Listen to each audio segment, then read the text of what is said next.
easily. I think you can buy 2 of the power items very early on in the game. And you can easily do 1 Pokemon that way. Where you can use the 2 power items to quickly EV train 1 Pokemon, like 2 Pokemon stats up to 252. Relatively easy in Scarlet and Violet. I think I did that when I was seeing how good Quackquavel was, I think, for the story. And I gotta say, though, it was actually really good. I got Quackquavel to have max attack and speed, I think. And it was pretty easy because I just used the power items for the speed and the attack. And I went and did the normal areas that I do for those, which is the desert area, I think. That's to the... If you look at it from the map, it's to the right of it. And you just fight, I think it's like the Rookie D's, I think, or something like that. It's either the Rookie D's or the Chinamunks or whatever the hell they are. Young Goose. That's what it was. You fight those, I think. It's like one of the 2.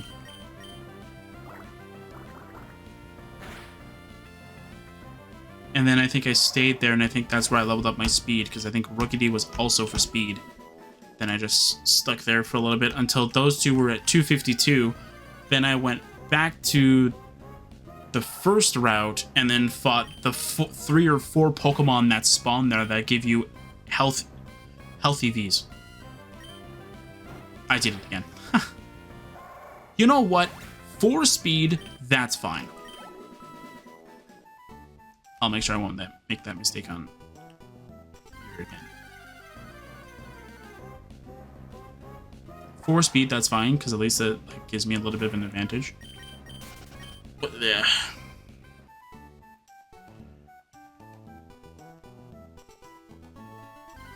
Yeah, I think I just used a website that told me like the best locations for it. I think they also had misinformation about the EV reducing berries and where they spawn, because I think that website told me though that there was only 2 locations where they spawn, and it's because they're separated by a bridge. It's like close to Levincia town, I think, or Levincia city or something like that. So it's like the green hills that are between that and Artesian city, I think, or something like that. The windmill city. Everybody complains that is low frame rate. I honestly never noticed, I think. And everybody was complaining about the Sunfloras. I don't think I had an issue with the Sunfloras. I think I noticed the Sunfloras, but I didn't notice any lag. I think they on purposely slowed down the Sunfloras because of the entities. And I think that's exactly what it is, though. It's an entity limit, right? Because you're still in a town, right? So you're loaded into a town that still has NPCs in there, while you're also in a town with all these NPCs. And not only that, you're also trying to look for more entities and move them around with you. I don't remember what the limit of the Sunflora was. Wasn't it 10 or something? It was like 10 or 15. So you yourself are an entity, and I think you can have your Pokemon follow you, I think. So that's another entity, as well as the 15 that you're supposed to run around with. It does make sense, though, that it would slow down the game in such a way so while those entities do look like they're very low quality kind of thing, though, it is a technique. It doesn't look good, but it is a technique. I think I saw somebody show off what it looks like with the Switch 2. Not the Sunflora thing, but like the windmill, because the windmill was like what everybody was complaining about. Like, it looked so bad because it was so slow. Meanwhile, to me, I'm like, it's a windmill. Who cares? Maybe it's slow winds.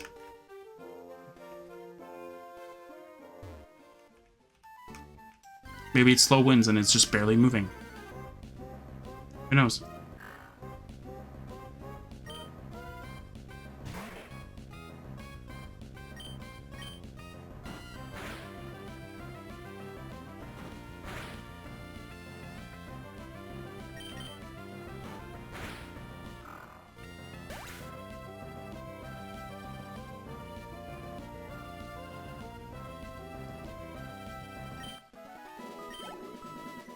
I don't think I ever had any issues with Scarlet and Violet. I just know like Lag Tree Thicket was like the major area that I got lost in. I don't think I hanged around the lake area that other people were complaining it was very laggy for too long. So it never aggravated me, for lack of a better word, enough that like I just said, oh, I hate this area. I think Lag Tree Thicket was the one, because I think there was like a lot of things that were spawning there, or there was a lot of things that kept bringing me back there. I think it was either Pokemon or something like that. I think it was either Pokemon or it was like items or something like that.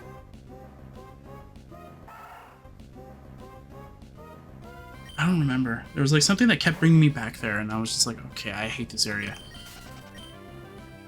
And then I didn't come up with the name. I think I heard it from somebody from a different video or something like that, somebody calling it that, and I'm like, you know what? I'm gonna adopt that. I like that. So then I just called it Lag Tree Thicket. I don't think Kitakami had areas like that though. I think it just had very bland areas. It's sort of like the sort of like a children's coloring book where somebody tries to put in like tries to make the character look nothing like the original source material, but puts like a whole bunch of colors hoping that it works. The only thing that was missing, I think, was the lava. Just have like a lava area just for no reason. And then you sealed it, right? Like you had to put lava in there. See, the thing... See, I say that, but like, I think there was... I think the... See, I think the not Crown Tundra, the Indigo Disc was literally the children's coloring book idea that I just said, but like the reason that is not as like too much of an issue was the fact that like that area was meant to look like that though. It's like a biodome. It's meant to have that. It's meant to have different biomes catered to certain Pokemon. So it's been scientifically engineered to have those sort of areas. Whereas for Kitakami, it's all natural.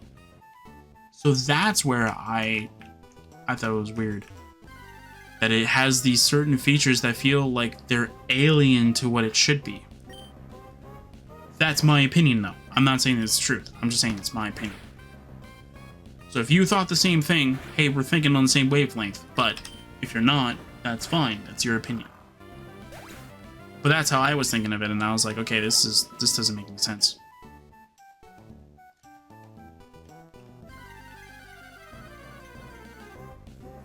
Actually, I want to find low-tide ones. So the last half hour, I'll just go try and find a low-tide.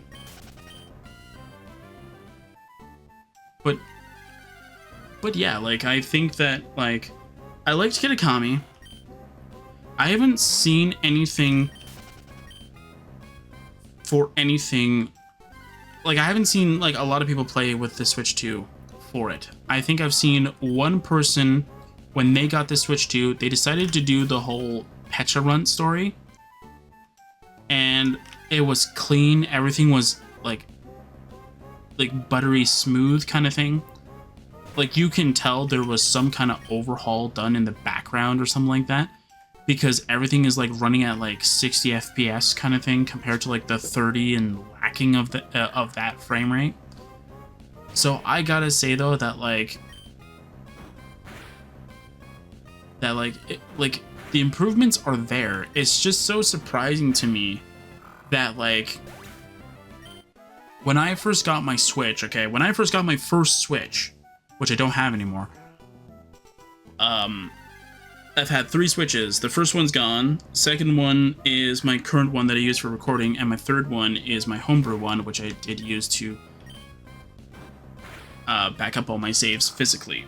Well, not physically, but like locally. And all I gotta say to that is that like between all 3 of them, kind of thing, I liked all 3, but like for the Switch 2, it feels like it is the version that we've always wanted since the early days kind of thing. So my first Switch was, I don't want to say it's a 2019 model because that doesn't make sense, but that is when I got it. Was in 2019. It was right after, I think, Let's Go came out. Because it was November, but I'm trying to think, was Let's Go out before I got it, or was it, like, did I get my Switch before or after it came out? Or maybe I got it the same day, I don't know. But I got it in 2019. And I remember reading up a bunch of information after I got my Nintendo Switch, after I was playing Let's Go Eevee, which I thought was way better than Let's Go Pikachu. I got sick and tired of Pikachu, so I went with Eevee because I thought Eevee was a lot better. So, I was doing a lot of research for the Nintendo Switch at that time. Now a lot of that information is now outdated because of the OLED version and, of course, the improved battery life of the version that I currently use, and, of course, the Switch 2, right? But at the time, Bluetooth was never actually fully usable. It was only usable for the Pro Controller and the Joy-Cons. And I was like, well, that's kind of silly. And then even, like, the micro SD card slot. I don't know. And I've said this before. I think I've said it during Crown Tundra or something like that, or some of my Nintendo Switch stuff. I don't know when I said it. And I'll keep saying it until it starts to make sense. I don't know how you can judge it because those cards didn't exist. So I don't know how you can say that. But I heard when the Switch came out in 2017, I think, or something like that, the Nintendo Switch can have a micro SD card that can hold 2 terabytes of data. It was rated that it can do that. But no matter how far I looked, there wasn't an SD card of that size. I think the limit I saw was like 512 or 256 or something like that gigs. And I was like, okay, how can you rate that? Like, how can you say that your thing can run that if it's not even out on the market for somebody to be able to get a hold of? Unless there is a way. I think last time I checked, now there's like a 1.5 terabytes. I think, there's like 1.5 terabytes. Maybe they finally increased it. I'll go check. I think so. I think it was like 1.5 terabytes. Yeah, so they have a 1.5 terabytes one. Obviously, the version that I use for my Switch, which is the Nintendo Switch approved one that they have, don't get that one. That's just a waste of money. I did it because, you know, for one time, I'll just get it.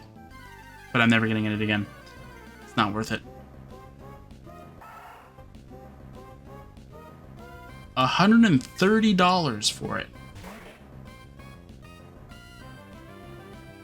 Oh, but it's actually 150 bucks. That is a good deal. Just to put it in perspective, I used to use a Samsung. I used to use a Samsung micro SD card that everywhere I looked, every website, everything recommended it, and I just killed the Zigzagoon. Okay.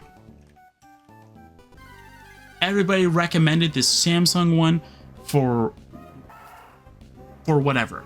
Like, it was the one that was recommended from like a lot of these reputable websites, the whole works. Everybody recommended it to anybody who wanted to get their Nintendo Switch, like to have like the best speeds for games and stuff like that. This was like the one to go with, and that's what I chose.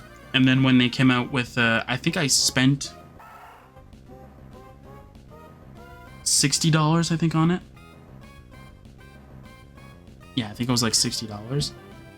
Now I'm gonna compare that to current price.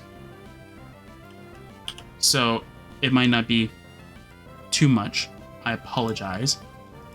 But to anybody who lives in the States, that is about $43 in I want to say 2020. I want to say in 2020. So to me, that was a huge deal.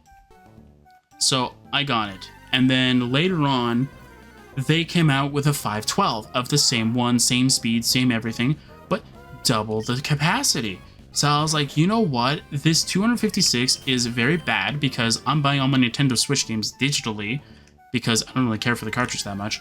So you know what? I'm gonna go for it. So I think it was like $100, I think, for it. So I ended up doing that. I ended up for double the price, and it's for almost double the price. You're getting double the capacity. Who cares, right? So I put $100 to it, got a 512, and I used the 512 forever until I think 2 years later, where I had to start uninstalling games because all the other games were starting to weigh too much on my Nintendo Switch, so I got rid of it.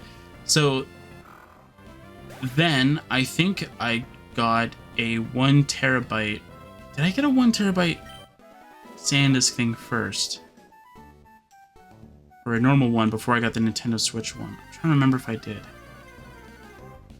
No, I think I got the Nintendo Switch one, I think, after, because I just wanted to have